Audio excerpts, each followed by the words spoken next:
Hello, my dear students. So, let us start today after the completion of minor test. We are going to start our lectures in the routine manner. Okay. So, इसके पहले जो हमने अभी किया था, इसके पहले हमने पार्शल ऑर्डरिंग सेट्स के ऊपर बात की थी इसके पहले वाले लेक्चर में बिफोर द माइनर टेस्ट. ठीक है, वो आप वहाँ से देख सकते हो. आपके पास नोट्स भी हैं, you can check it. Even then किसी को कोई प्रॉब्लम आएगी उसमें तो you can ask me in the wise app discussion tab. So now let us start. So पिछले लेक्चर में जो हमने डिस्कस किया था उसमें किया था हमने कि पोसेट क्या होता है, पार्शली ऑर्डर्ड सेट. तो पोसेट में हमने बात की थी, इसमें 3 कंडीशंस ये सेटिस्फाई करता है. वो 3 कंडीशंस कौन सी हैं? First one is the reflexivity, second one क्या थी, एंटी सिमेट्रिसिटी, और थर्ड वन थी ट्रांजिटिविटी. ये 3 कंडीशंस अगर कोई सेट किसी रिलेशन के साथ फॉलो करता है, सेटिस्फाई करता है, तो उसको हम क्या कहते हैं? Partially ordered set.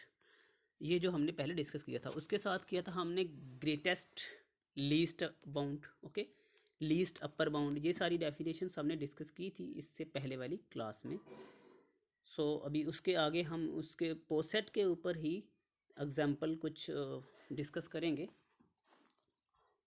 इसी तरह से हम नेक्स्ट टू नेक्स्ट चलते जाएंगे थर्ड यूनिट.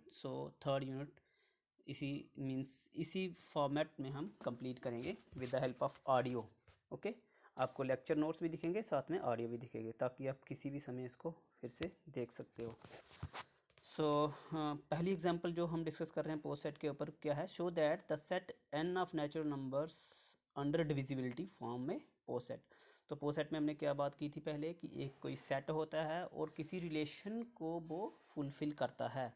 उस रिलेशन के साथ वो 3 कंडीशन सेटिस्फाई करता है: रिफ्लेक्सिविटी, एंटीसिमेट्रिसिटी एंड ट्रांजिटिविटी. अब ये जो हमारे पास सेट क्या है? नेचुरल नंबर्स का, और रिलेशन क्या है? डिविजिबिलिटी का. ठीक है, तो पहली कंडीशन देखो, वी हैव लिखा हुआ है मैंने. पहली कंडीशन में क्या है? n divides n. रिफ्लेक्सिविटी जो कंडीशन है, कौन सी कंडीशन है? रिफ्लेक्सिविटी. तो रिफ्लेक्सिविटी में क्या होता है? a related to a means same element उस सेम एलिमेंट से बिलोंग रिलेशन रखता है उसी सेट में. ठीक है, जो सेट हमें डिफाइंड होगा. जैसे इस क्वेश्चन में सेट क्या है? Natural numbers.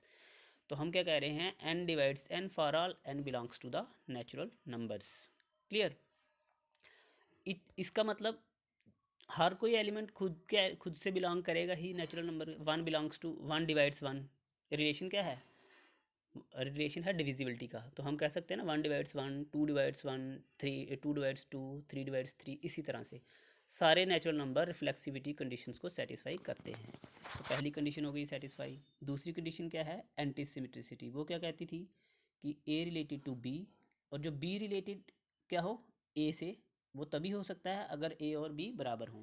अब हम नेचुरल नंबर्स के ऊपर बात कर रहे हैं, तो इसमें क्या आएगा हमारे पास?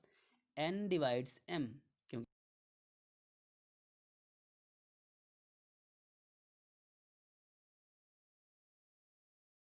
And m divides n. तो इसका मतलब means n divides m and m divides n. ऐसे दो नंबर हैं. अगर मैं कोई लूँ जैसे 2 डिवाइड्स 4 कहूँ, तो फिर 4 डिवाइड्स 2 नहीं होगा ना. इसलिए ऐसे दो नंबर लेने होंगे वो जो एक दूसरे को डिवाइड करेंगे. तो वो कौन से नंबर होंगे, कैसे नंबर होंगे? इसका मतलब वो नंबर क्या होंगे? सेम होंगे. इसीलिए क्या हो गया? It implies n is equal to m. अगर ऐसी हम कोई दो कंडीशन रखें कि वो एक दूसरे को डिवाइड करें, तो इसका मतलब वो नंबर क्या होगा? सेम ही नंबर होगा.